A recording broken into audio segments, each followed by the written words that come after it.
ప్రభువునందు ప్రేమైనటువంటి దేవుని బిడలారా, దేవుడు మనలందరినీ ప్రేమించి ఈ శ్రేష్టమైన దివ్యమైన సమయాన్ని దేవదేవుడు మనందరికీ దయచేసినందుకు మన మధ్యలో మనలో నివసిస్తున్న యేసయ్యకి మొట్టమొదటిగా నా హృదయపూర్వకమైన వందనాలు చెల్లిస్తూ ఉన్నా. మీరు కూడా శ్రద్ధా భయభక్తులు కలిగి మంచి ఫలములు ఫలించి యుగయుగాలు పరలోకపు తండ్రితో ఆనందించాలన్న ఆశ కలిగి దేవుని పాదముల దగ్గర కూర్చున్న మిమ్మలను అభినందిస్తూ అందరికీ ప్రభు పేరట హృదయపూర్వకమైన వందనాలు తెలియజేస్తున్నాను. దేవుని బిడ్డలారా, మనము ఎబ్రీ పత్రికను ప్రారంభించాం.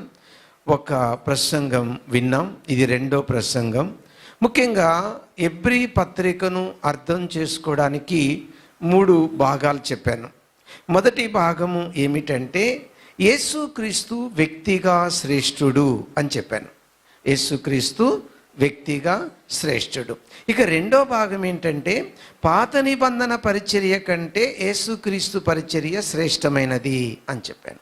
ఇక మూడోది ఏంటంటే విశ్వాసుల నుండి శ్రేష్టమైన జీవన విధానం దేవుడు కోరుకుంటున్నాడు. అది మూడో భాగం. సో ఇప్పుడు మనం మొదటి భాగంలో రెండో ప్రసంగంలో ఉన్నాం. మొదటి భాగం ఏం చెప్పాను? యేసుక్రీస్తు వ్యక్తిగా శ్రేష్ఠుడు. మనము మొదటిగా ఎవరిని చూసాము? ప్రవక్తల కంటే యేసుక్రీస్తు శ్రేష్ఠుడు. అది మనము పోయిన ప్రసంగంలో విన్నాం. ఈరోజు యేసుక్రీస్తు శ్రేష్ఠుడు. ఓకే, యేసుక్రీస్తు ఎవరు? యేసుక్రీస్తు ఎవరు? ఆ యేసుక్రీస్తును ఎందుకు నమ్మాలి? యేసుక్రీస్తు ఎవరు? యేసుక్రీస్తును ఎందుకు నమ్మాలి?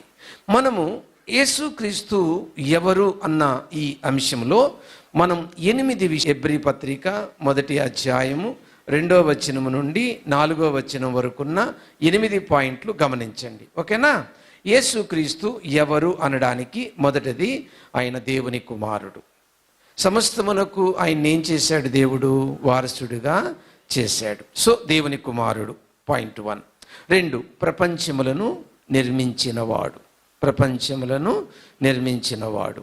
పుట్నోట్లో యుగములు అని ఉంటుంది. పుట్నోట్లో యుగములు అని ఉంటుంది. ఓకేనా? 3వది, దేవుని మహిమ యొక్క తేజస్సు.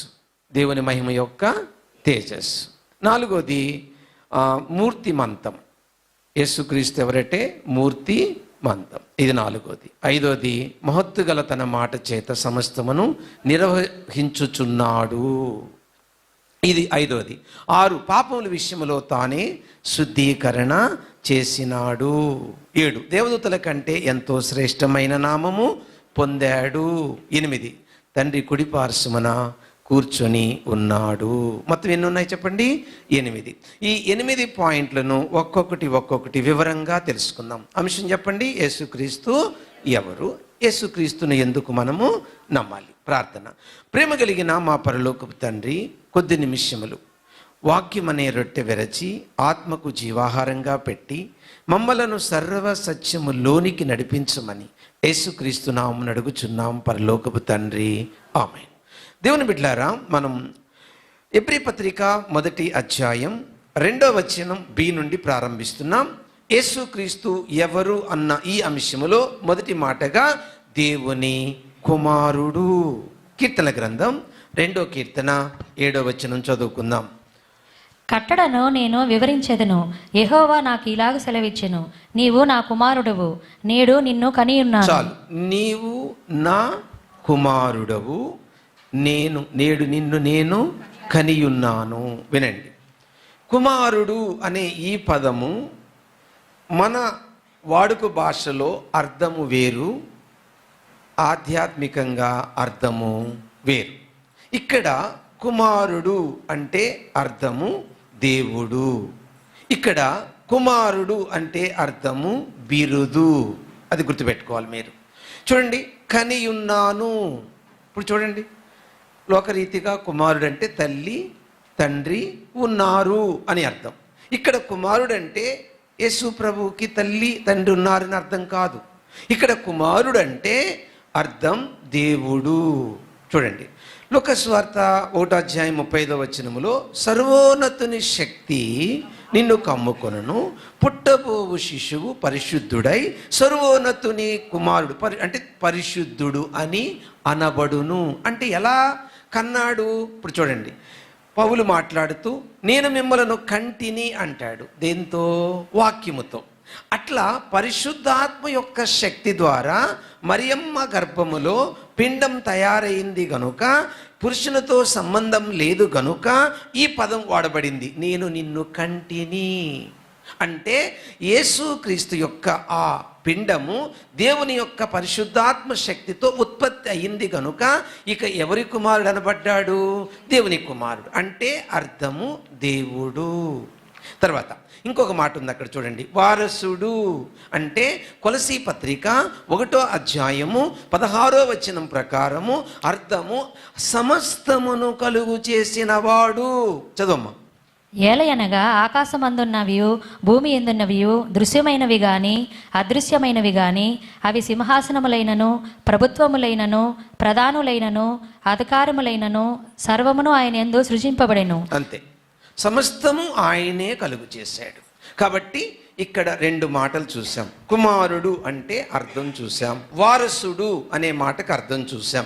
కుమారుడు అనే మాటకు అర్థం దేవుడు, వారసుడు అనే మాటకు అర్థం సమస్తం ఈయన ద్వారానే కలిగింది. పాయింట్ 1 అయిపోయింది. పాయింట్ 2 రెండో విషయానికి వస్తున్నాం. రెండోది ఏంటంటే ప్రపంచములను నిర్మించిన వాడు. అర్థమైందా? పుట్టినోట్లో ఏమని ఉంటుందంటే యుగములు అని ఉంటుంది. అంటే ఈ ప్రపంచం అంతటిని కూడా కలుగు చేసిన దేవుడు యేసుక్రీస్తు ఎవరు? ప్రపంచములను నిర్మించినవాడు. చూడండి, మనం 139వ కీర్తన చదివినప్పుడు 2వ వచనంలో ఒక మాట అంటాడు, నా నాలుగు మాట రాక తలికి ఆ మాట ఏంటో నీకు తెలుసు, నాకు తలంపు పుట్టక మునిపి ఆ తలంపు ఏంటో నీకు తెలుసు అంటాడు. అంతేకాదు, నీవు నన్ను కలుగు చేసిన విధము చూడగా నాకు భయమును ఆశ్చర్యమును కలుగుచున్నది అంటాడు. అంటే ఒక మనిషిలో DNA అనే టెస్ట్ చేస్తే దాంట్లో 210 కోట్ల సమాచారం ఉన్నట్టు శాస్త్రజ్ఞులు కనుగొన్నారు. ఇక ఈ లోకానికి దేవుడు ఏమర్థమవుతాడండి? ఒక DNA టెస్ట్లో 210 కోట్ల సమాచారం ఉంది అని అంటే అది చిన్న విషయం కాదు కదా.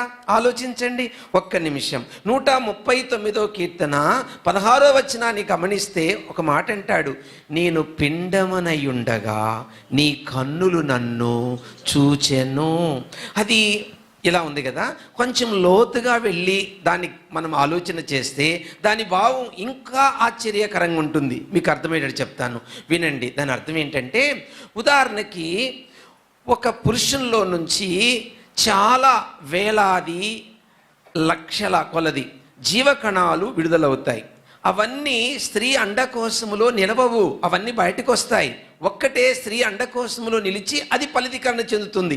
ఇక్కడ కీర్తనాకారుడు అంటే దావీదు ఏమంటున్నాడంటే, నేను పిండమునయుండగా నీ కన్నులు నన్ను చూచెను అంటే దాని ఒరిజినల్ మీనింగ్ ఏంటంటే, దేవా నా తండ్రిలో నుండి విడుదలైన లక్షలాది వేలాది జీవకణాలు నా తల్లి గర్భంలోకి వెళ్ళినప్పుడు ఆ లక్షలాది జీవకణాల్లో దావీదనే కణము నన్ను చూసి నన్ను నా తల్లి గర్భములో పెట్టావు. పిండమైనప్పుడు కాదు, ఆ వేలాది జీవకణాలలో ఆ ఒక్కటి నేనని నీ కన్నులు నన్ను చూసి నన్ను నా తల్లి గర్భములో పెట్టిన దేవుడవు నీవు. దేవుని బిడ్డలారా, ఎంత గొప్ప దేవుడు యేసు ప్రభు. మన మేధస్సుకు అంతు పట్టనంత గొప్ప దేవుడు ఆయన. అర్థమవుతుందండి? అందుకే భక్తులందరూ శిరస వంచి గడగడ వణుకుతూ ఆయనకి ఏం చేశారు? నమస్కారం చేశారు. మనకైతే భయం పోతుంది రోజు రోజుకి. ఏమండి, దేవుని గురించి అర్థం చేసుకునే కొలది మనకేం రావాలండి? భయం రావాలి, వణకు రావాలి. ఆయన సన్నిధి అంటే భయము రావాలి, ఆరాధన అంటే భయము రావాలి, దేవుని స్తుతించడం అంటే భయభక్తులతో స్తుతించాలి, దేవుని సేవించడం అంటే భయభక్తులతో సేవించాలి, ఆయనతో మాట్లాడడం అంటే భయభక్తులతో ఆయన సేవించాలి. తండ్రే, బట్ ఆయన ఎవరు? నెంబర్ 3, యేసు ప్రభు ఎవరు? ఈయన ఎవరు? యేసుక్రీస్తు ఎవరు అని మనం ఆలోచన చేస్తే దేవుని మహిమ యొక్క తేజస్సు. ఏమండి, యోహాను సువార్త 17వ అధ్యాయం 5వ వచనములో ఏముంటుందంటే, ఆయన ఒకప్పుడు ఏమై ఉన్నాడో చెప్తాడు అక్కడ. చదువమ్మా. తండ్రి, లోకము పుట్టక మునుపు నీ యొద్ద నాకు ఏ మహిమయుండెను. ఏమై ఉన్నాడండి ఒకప్పుడు యేసు ప్రభు? మహిమ. ఇప్పుడు ఏం చెప్తున్నాడో తెలుసా? బాగా వినండి. ఆయన మహిమా స్వరూపి. యేసుక్రీస్తు ఎవరు చెప్పండి? మహిమా స్వరూపి. యూదులకి అర్థం కాలేదండి యేసు ప్రభు ఎవరు. పదే పదే కన్ఫ్యూజ్ అయిపోయి ఏమన్నారు తెలుసా? ఇంతకు నువ్వెవరివయ్యా, ఎందుకు మమ్మల్ని కన్ఫ్యూజన్లో పెడతావు? యేసు ప్రభు ఏమన్నారు తెలుసా? నేను ఆయనని చెప్పి తిని గాని మీరు నన్ను నమ్మకపోతిరి అంటాడు. విన్నారా ఏమన్నాడు? నేనే ఆయనని చెప్పి తిని. మీకేమర్థమైంది చెప్పండి? పాత నిబంధనలో దేవుణ్ణి ఎలా చూశారండి వాళ్ళు? మహిమల ద్వారా. ఇప్పుడు చెప్పండి, దేవుడు ఏమై ఉన్నాడు? మహిమా స్వరూపి. ఫర్ ఎగ్జాంపుల్, ఐగుప్తిలో దేవుడు ఏం చేశాడు? మహిమలు చేశాడు. కాబట్టి వాళ్ళు ఏం గుర్తించారు? ఈయనే నిజమైన దేవుడు. వాళ్ళు ఒక్కరే కదండి, ఐగుప్తులకు కూడా ఏమన్నాడు దేవుడు? ఇట్లా ప్రపంచమంతా నేను ఒక్కడనే దేవుడునని గుర్తించున్నట్లు ఈ కార్యాలు చేస్తున్నాను అన్నాడు. ఇప్పుడు ఉదాహరణకి, ఇప్పుడు ఎర్ర సముద్రం ఉందని దేవుడికి తెలియదండి? తెలుసు. ఎర్ర సముద్రం వాళ్ళు రాకతలికే ఏం చేయొచ్చు? దేవుడు చీల్చి వాళ్ళని అక్కడి నుంచి పంపొచ్చు. ఇప్పుడు వాళ్ళు దగ్గరకు వచ్చిందా కొంచడం ఏంటి? ఎవరిని? ఐగుప్తీయులని. తీరా దగ్గరికి వచ్చి ఆ ఫరో సైన్యము, ఆ యొక్క వాళ్ళంతా కత్తుల కటార్లతో వాళ్ళకున్న ఆయుధాలు చేత పట్టుకొని తీరా దగ్గరికి వచ్చాక వీళ్ళందరూ కేకలేశారు. ఇక ఏమని? మాకు సమాధులు లేవని. ఆ కీరకాయలు, బీరకాయలు, చుక్కుడుకాయలు, ఆనపకాయలు ఇవన్నీ గుర్తొస్తున్నాయి. ఇక్కడ సమాధి చేయడానికి మమ్మల్ని తీసుకొచ్చామని ఇక నోటికి వచ్చినట్టు ఏదేదో మాట్లాడేశారు. అయిపోయింది. అప్పుడు మోషే ఒక మాట అంటాడు, మీరు ఊరక నిలుచుండి చూడండి, దేవుని మహిమను చూడండి, అంతే, నమ్మండి అన్నాడు. ఏం జరిగింది మీకు తెలుసు కదా? మేఘము వారికి చీకటి కమ్ము చేయగా, ఎవరికి? ఐగుప్తి సైన్యానికి, ఫరో సైన్యానికి. వారు ఒక్క అడుగు ముందుకు వేయలేదు. ఏమండి? ఆ మేఘము వీళ్ళకు వెలుగునిచ్చింది, ఆ మేఘము వీళ్ళకు దారినిచ్చింది, ఆ మేఘము వీళ్ళని నడిపించింది, ఆ మేఘము నడవనీయకుండా వాళ్ళని ఆపింది, వీళ్ళని అవతలికి చేర్చాక ఆ మేఘము మళ్ళీ వాళ్ళకి వెళ్తునిచ్చింది, తీరా సముద్రానికి నట్టి సముద్రం తీసుకొచ్చాక ఆ నీళ్ళను ముంచేసేటట్టు చేసింది. అది దేవుని మహిమ. దేవుడి కంటికి కనబడ్డాడండి? లేదు. ఏం చూపించాడు? మహిమలు చూపించాడు. కాబట్టి ఈయన ఎవరండి? యేసు ప్రభు మహిమాస్వరూపి. 4వ విషయానికి వస్తే మూర్తిమంతము. ఫోర్త్ వన్ ఎవరండి ఆయన? మూర్తిమంతము. ఇది గ్రీకులో చదివితే క్యారెక్టర్ అనే పదం ఉంది. అంటే చూడండి, దేవుడు అనే వానికి ఏమేమి లక్షణాలు ఉంటాయో యాజ్ ఇట్ ఈజ్గా అవే లక్షణాలు కలిగిన వాడు. అసలు దేవుడు అనే వానికి ఏముంటాయి? అవే గుణాలు కలిగిన వాడు ఎవరండి? యేసుక్రీస్తు. కొలసి 2:9 ఏలయనగా దేవత్వము యొక్క సర్వ పరిపూర్ణత. విన్నారా? దేవత్వము యొక్క సర్వ పరిపూర్ణత శరీరముగా. విన్నారా? దేవుడనే వ్యక్తికి ఏవే లక్షణాలు ఉంటాయో, ఏవే గుణాలు ఉంటాయో అవన్నీ ఎవరిలో ఉన్నాయటమ్మా? క్రీస్తునందలి నివసించుచున్నది. అది వండరండి. మూర్తిమంతం అంటే అర్థం అది. ఎంత ధన్యులం అండి మనమందరం. దేవుణ్ణి ఇప్పుడు చూడండి, ఏదైనా ఒకటి నమ్మాలి అంటే దానికి ఏముండాలండి? ఆధారం. కానీ దుఃఖకరమైన విషయం ఒకటి చెప్తున్నా మీకు, ఆధారము లేని దాన్ని నమ్మినంతగా, ఇప్పుడు చెప్పండి, ఆధారము ఉన్నదాన్ని నమ్మరు. ఫర్ ఎగ్జాంపుల్, బ్యాంకీలో డబ్బులు వేసుకుంటే ఆధారమేనా? Yes or no? ఆధారమా? ఆధారం కాదా? ఆధారం. అదే ప్రైవేటు దాంట్లో వేసుకుంటే ఆధారం లేదు, కానీ ఎక్కువ ఎక్కడ వేస్తారు? ఎందుకు? 5 సంవత్సరాలకు డబ్బులు. అదే బ్యాంకీలో అయితే 10 ఏళ్లకు డబ్బులు. కాబట్టి మనిషి ఇప్పుడు ఎక్కడికి వెళ్తాడు? 5 ఏళ్లకు వచ్చేదానికి వెళ్తాడు. ఇప్పుడు మీకేమర్థమైంది? ఆధారము లేని దాన్ని నమ్మినంతగా. ఇప్పుడు మళ్ళీ క్వశ్చన్ మార్కు ఏంటి? మనకు బుర్ర లేదా? ఉంది. మరి మనకి ఎన్ని తెలియవా? తెలుసు. మరి ఎందుకు ఇలా చేస్తాం? వెనక వాడు చేరి కట్టు కట్టు కట్టు, చెయ్యి చెయ్యి, సంవత్సరానికి డబల్, 10కి మారిస్తే 1 ఇయర్కు డబల్, 20కి మారిస్తే 6 నెలలకు డబల్, 5 రూపాయలు మారిస్తే 2 ఏళ్లకు డబల్, ఉన్నది కూడా ఊడు కొడతాడు. ఎందుకు? మనము దరిద్రులమై నాశనం అయిపోతే వాడు సంకలు వేసుకుంటూ ఎగరగొట్టుకుంటూ వచ్చి వచ్చి వచ్చి ఎక్కడికా? కాబట్టి వాడి పనే ఏంటంటే మనల్ని మోసం చేయడం. ఆధారము లేని దాన్ని నమ్మించినంతగా మనకు ఫోర్స్ ఉండదు కదా. దేవుని విషయంలో ఫోర్స్ ఉండదు. నువ్వు నమ్ము, నువ్వు అట్లా ఏం ఫోర్స్ ఉండదు. నీకు స్వేచ్ఛ ఇచ్చాడు, నీవు డిసైడ్ అవ్వాలి. కానీ ఇక్కడ ఫోర్స్ ఉంటుంది. వాడు వెనక చేరి ఊరుకోడు. వాడు పదే పదే పదే పదే పదే పదే మనల్ని ప్రోత్సహిస్తాడు. అర్థమైందా? ప్రేరేపిస్తాడు. అంటే వాడు ఏం చేస్తాడు? మనిషిని ప్రేరేపిస్తాడు. కాబట్టి దేవుని పిల్లలారా, యేసు ప్రభు ఎవరో నమ్మడానికి ఉన్న ఆధారము ఇంకా ఎవరినైనా నమ్మడానికి ఆధారాలు లేవు. 5th one, యేసుక్రీస్తు ఎవరు? తన మహత్తు గల మాట చేత సమస్తమును నిర్వహించుచున్నవాడు. గ్రీకులో పరో అనే పదము ఉపయోగించారు. పరో అనే మాటకు తెలుగులో అర్థం ఏంటంటే తన చేతితో తీసుకొని వెళ్ళిపోతున్నాడు. అంటే నీకున్న కష్టం, నీకున్న దుఃఖం, నీకున్న వేదన, నీకున్న బాధ, నీకున్న పరిస్థితులు ఏమైనా ఆయన వాటన్నిటినీ తీసివేయగల సమర్థుడు. నువ్వు ఏ కష్టాల గుండా, ఏ కన్నీళ్ళ గుండా, ఏ వేదనల గుండా, ఏ బాధల గుండా, ఏ సమస్యల గుండా నువ్వు వెళుతున్నా సరే వాటన్నిటి నుండి విడిపించగలిగిన శక్తిమంతుడు. దేని చేత? తన మాట చేత. మాటకి ఎంత శక్తి ఉందండి! మహత్తు గల తన మాట సమస్తమును నిర్వహించుచు. ఏమండి? ఫిలిప్పీ 1:4 చదువు. మొదటి దినము నుండి ఇది వరకు సువార్త విషయములో మీరు నాతో పాలువారై ఉండుట చూచి మీలో ఈ సత్క్రియను ఆరంభించిన వాడు. విన్నారా? ఏ సత్క్రియనైతే మన జీవితాలలో దేవుడు ఆరంభించాడో, అంటే యేసు ప్రభు ఎవరో అని నమ్మే మనసిచ్చాడో, యేసు ప్రభును నమ్మడము ద్వారా నేను పాపినని గుర్తించి పాపం విషయంలో పశ్చాత్తాపడి దేవుని బిడ్డలము అవడానికి ఎవరైతే మన జీవితంలో ఆ దేవుడు సత్క్రియను ప్రారంభించాడో, జీవంగల దేవుని నమ్మే మనసిచ్చాడో, ఆ దేవుడే నమ్మిన రోజు నుండి పరలోకం చేరే అంతవరకు ఏం చేస్తాడట? చదవరా? యేసుక్రీస్తు దినము వరకు దానిని కొనసాగించునని.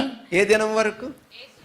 ఆయన వచ్చి నిన్ను పరలోకం తీసుకెళ్ళేంత వరకు నీ సమస్తమైన విషయాలు ఆయనే నడిపిస్తాడు. ఎన్నో అవరోధాలు ఎదురవుతాయి మనకు, ఎన్నో శోధనలు ఎదురవుతాయి మనకు, ఎన్నో కష్టాలు ఎదురవుతాయి మనకు, మనము వెళ్ళే మార్గానికి ఎన్నో అడ్డు రాళ్ళు పడతాయి మనకు, మనల్ని విపరీతంగా సైతాను ఆటంకపరుస్తాడు. అయినను వాటన్నిటి నుంచి తప్పించగల సమర్థుడైన ప్రభువు మనకున్నాడు. ఎంత గొప్ప మాట అండి! నిజంగా సమస్తమును నిర్వహించుచు. దేవుని పిల్లలారా, పాపం విషయములో, ఏ విషయంలో? పాపం విషయములో తానే శుద్ధీకరణ చేసి, బాగా వినాలి, ఇది ఇక్కడ చాలా టైం తీసుకుంటాను. పాపం విషయములో తానే శుద్ధీకరణ చేసి, చదవమ్మా Hebrews 13. అయితే ఆ బలులు అర్పించుట చేత ఏటేటా పాపములు జ్ఞాపకమునకు వచ్చుచున్నవి. పాత నిబంధనలో బలులున్నాయా? Yes or no? ఉన్నాయి. ఎందుకున్నాయి పాత నిబంధన బలులో? పాప క్షమాపణ, ప్రాయశ్చిత్తం. అయితే ఆ పాత నిబంధన బలులు వారికి పాపం తీసివేశాయా? ప్రతి సంవత్సరం ఏం గుర్తొస్తున్నాయి? పాపములు గుర్తొస్తున్నాయి. మళ్ళీకి వచ్చిన మార్కు. ఇప్పుడు మనం అందరం ఎవరిని నమ్మాం? యేసుక్రీస్తుని. నమ్మడం ద్వారా మన ఆత్మకి ఏం కలిగింది? 10వ వచనం చదువు పాప. యేసుక్రీస్తు యొక్క శరీరము ఒక్కసారియే అర్పింపబడుట చేత ఆ చిత్తమును బట్టి మనము పరిశుద్ధపరచబడి ఉన్నాము. విన్నారా? ఇది వరకు బలులు అర్పించినప్పుడు రక్త ప్రోక్షణ ద్వారా ఏం జరిగింది? పాపక్షమాపణ. యేసుక్రీస్తును నమ్మడం ద్వారా ఏం జరిగింది? పాపక్షమాపణ. దానికి దీనికి తేడా ఏంటో ఇప్పుడు మీరు చెప్పాలి.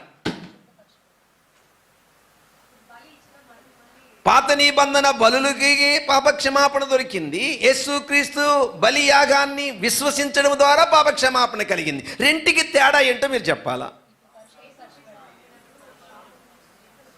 ఎబ్రీ పత్రిక 10వ అధ్యాయం 21వ వచనం.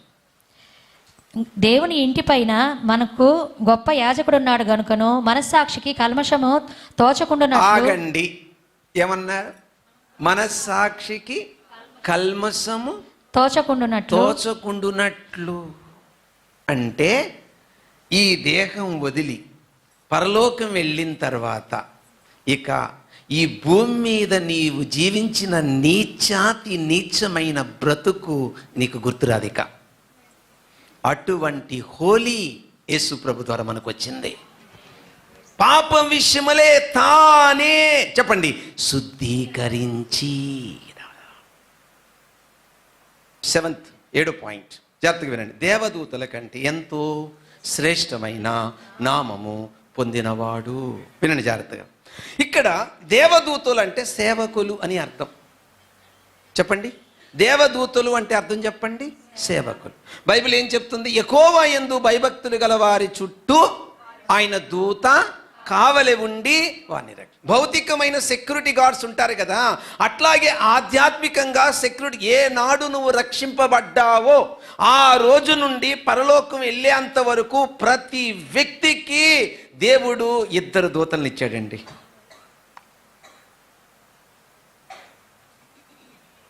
ఎమ్మెల్యే అవగానే ఎవరినిస్తారు? మంత్రి అవగానే ఏమిస్తారు? ముఖ్యమంత్రి అవగానే ఏమిస్తారు? ప్రధానమంత్రి అవగానే ఏమిస్తారు? అంటే వారి వారి పదవిని బట్టి స్థాయిని బట్టి ఏం పెరగద్ది?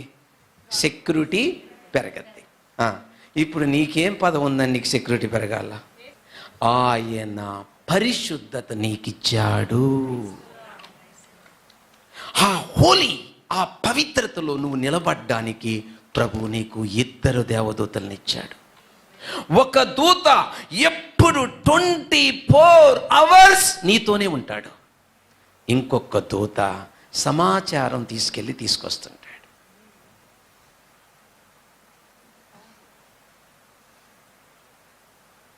ఎంత ధనిలం అండి మనం.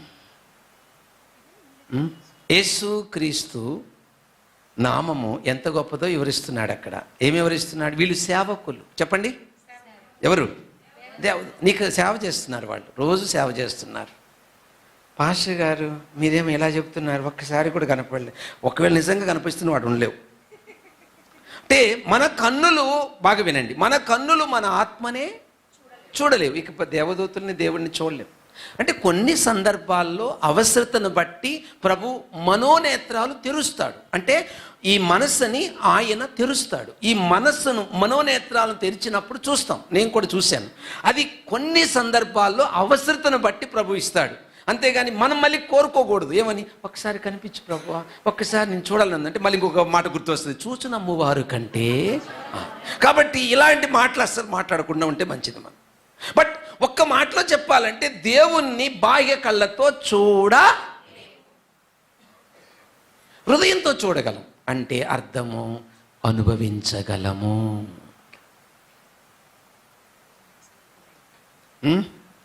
ఎంత గొప్ప నామం చెప్పండి. ఏంటి ఇక్కడ ఇంతక నామం? కుమారుడు. ఎంతో ఉన్నతమైన నామం. ఏంటదండి? కుమారుడు. యోహాను సువార్త 1:12 చూడకుండా చెప్పండి. యేసుక్రీస్తును ఎందరు అంగీకరించుదురో వారందరూ దేవునికి కుమారులు. పిల్లలంటే కుమారులు. అర్థమైందా? యేసుక్రీస్తు దేవునికి ఏమై ఉన్నాడు?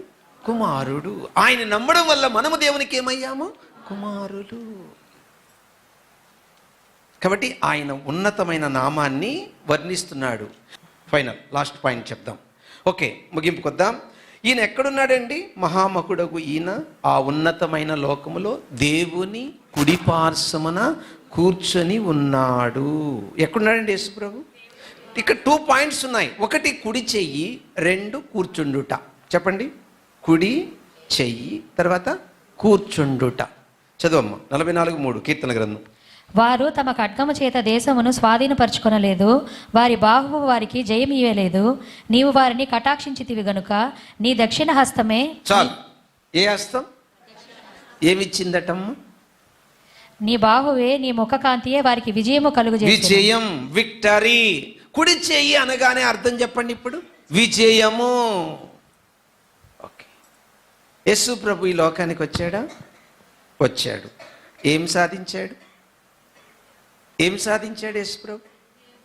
మానవ జాతిని రక్షించడంలో సక్సెస్ అయ్యాడు.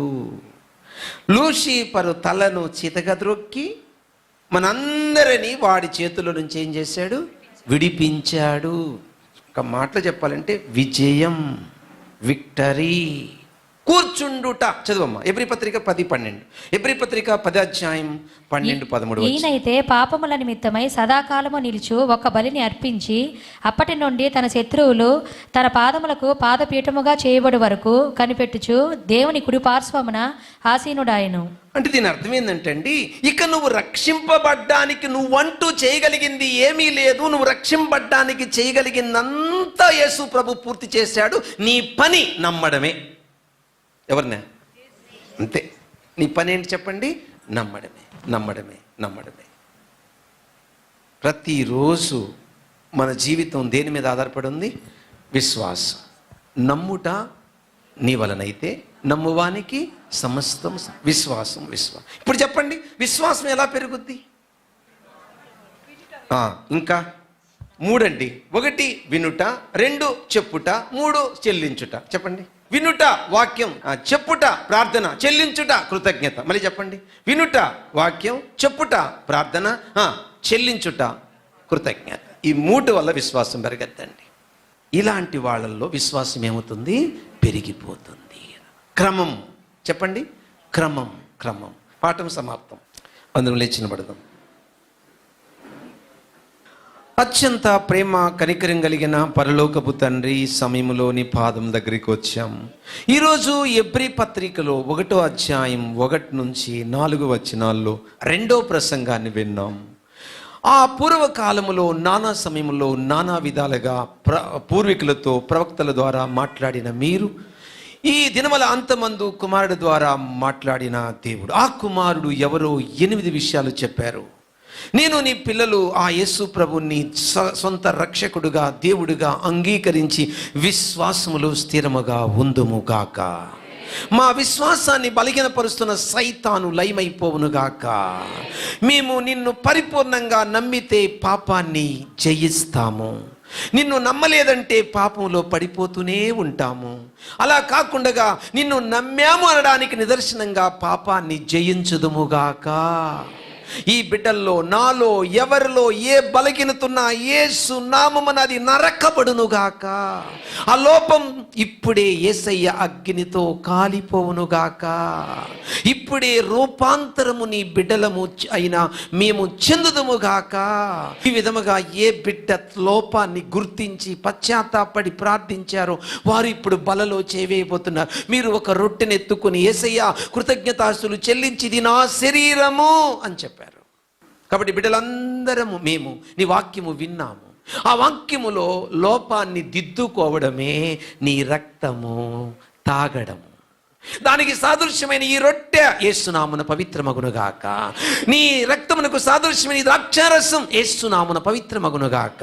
అయోగ్యముగా కాక భయముతో వనకతో వీటి మీద చేయవేయుదురుగాక. నేను నీ పిల్లలు ఇంకా పవిత్రతలో ఎదుగుదుముగాక. ఇలాగూ దీవించమని యేసుక్రీస్తు నామమున అడుగుచున్నాము తండ్రి.